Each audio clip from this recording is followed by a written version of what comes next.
Hey guys, how's it going? It's Etaniel here, and this is an update video for my Magicka Dragon Knight build for the Thieves Guild DLC.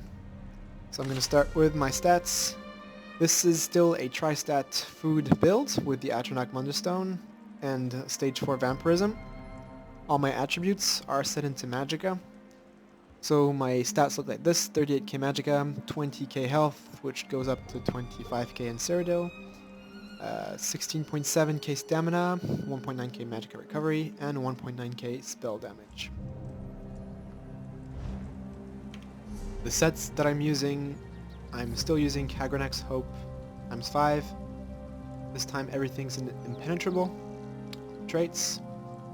Scoria 2-piece, which should be impenetrable as well if you have them, which I will get as soon as I can and switch these out. Still using 5-piece light, 1-piece heavy, 1-piece medium for the Undaunted passives. My jewelry is still willpower, 2 in arcane, 1 in robust to get a bit more stamina, 2 Magicka recovery glyphs, and 1 spell damage glyph. And I usually go for 3 recovery, but this time I went for 1 spell damage, and that's because, well, you'll see a bit later on, but I'm using Harness Magicka. Weapons are Magnus Sword, Magnus Shield on both bars, with the Nirnhone trait, Disease Enchant, and Reinforced traits on the shield. Going for the skills now.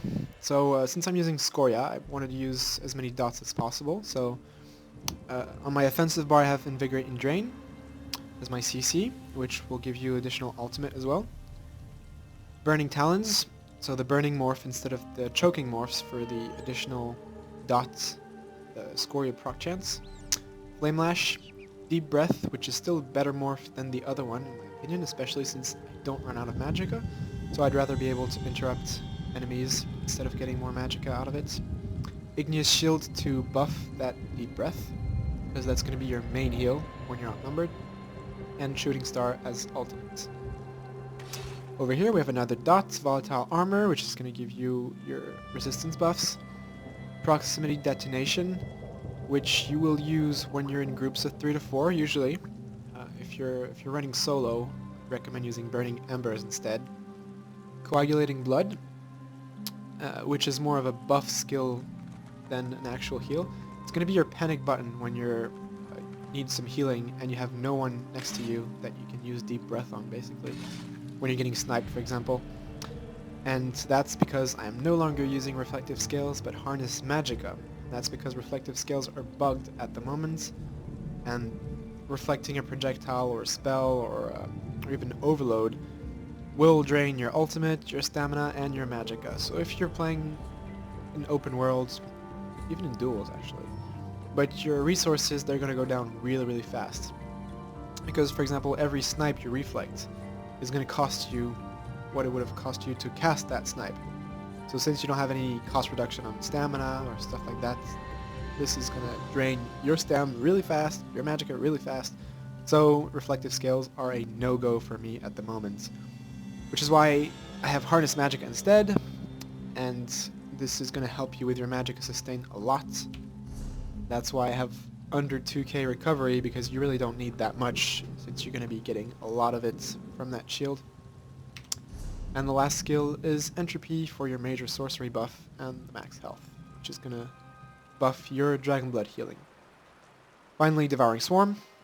So that's my first vamp skill on this bar, and then the other vamp skill on this one to get the 10% stam and Magicka bonus regen on both of your bars. So you've got Talons, Drain, Deep Breath, the second tick, Volatile Armor, Entropy, and Burning Embers if you're using it. All of those plus your ultimates that can proc Valk and Scoria, so you're basically going to be proccing that Meteor a lot. Whenever it's not on cooldown, it's going to be falling down. That's pretty nice. Going over the champion points now. There's a few changes. 30 points into Magician, 100 into Arcanist, a few to get 10% in the Mooncalf here, a few into Tumbling, Blessed, 1 in Elfborn, 100 Elemental Experts, Spell Erosion, 1 point in here just for the 1% bonus, and 10 points to get 5% additional damage on your dots. Block expertise, 10% cost reduction. You're not going to be perma-blocking with this build, so I didn't invest more than that, but you still need 10% is still pretty nice, because you're running double sword and board anyway, so you're still blocking pretty often, but not trying to perma-block. Spell shield, I removed all my points in here because it's a flat value now and not percentage based, so it's not as worth it. Resistance, 45 into hardy, 27 into elemental defender, 10 into thick-skinned, and 1 into bastion, and 9 into quick recovery. I only put 1 because I was using scales at first. I might put a bit more now that I'm using harness, but I don't really want to invest in that because I just hope that scales are going to get fixed pretty soon. One of the main passives you want to get is shield expert because you're running shield on both bars. So that's going to buff your armor and spell resistance. So that's it for the champion points. One thing you might want to do as well is run the movability potions. I chose this one, health, stamina, because I don't really need magicka. As I said before, harness magicka does the trick for your magicka sustain. And it's just going to give you, basically once you CC break, you have 5 seconds of immunity, and with this potion you have 15 additional seconds. So you can basically run around for 20 seconds without getting stunned, and that allows you to stay alive with your deep breath, your igneous shield, and cast your rotations. It's way better than a regular tri-stat, in my opinion. I didn't pick the one with the speed morph because you're getting snared all over the place, and that speed, you're not going to feel it anyways, so I'd rather have health bonus than just stamina, knockback, and speed. So this build, I'm using it in 3 to 4 man groups usually. If you have dedicated healer, you can take out Dragon Blood and put something else. But it's doing pretty nicely. The DPS is really nice. Way more damage than the previous patch, thanks to the new CP, the higher magicka, and yeah, you're going to be hitting pretty much harder as well with the Scoria. It gives you a nice burst damage, whether it's in duels or in open world. If you're going to be running solo, I'd recommend using Bloodspawn instead of Scoria, maybe. The reason I haven't done it yet, or tested it, is because I don't have blood spawns, and I don't want to farm the helmet for 20, 40, 50 runs. I don't know how many it would take to get a shitty helmet with a crap trait, so I'm just waiting for the vendor to come, hopefully soon. But yeah, this build is pretty nice. It's temporary. Whenever scales get fixed, I'll be using that again.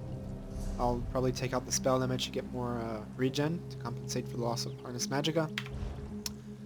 I've been using this in duels, figures versus magicka builds. Works pretty nice. You're putting a lot of pressure with your dots. Yeah, that's pretty much it. If you have any questions, feel free to ask.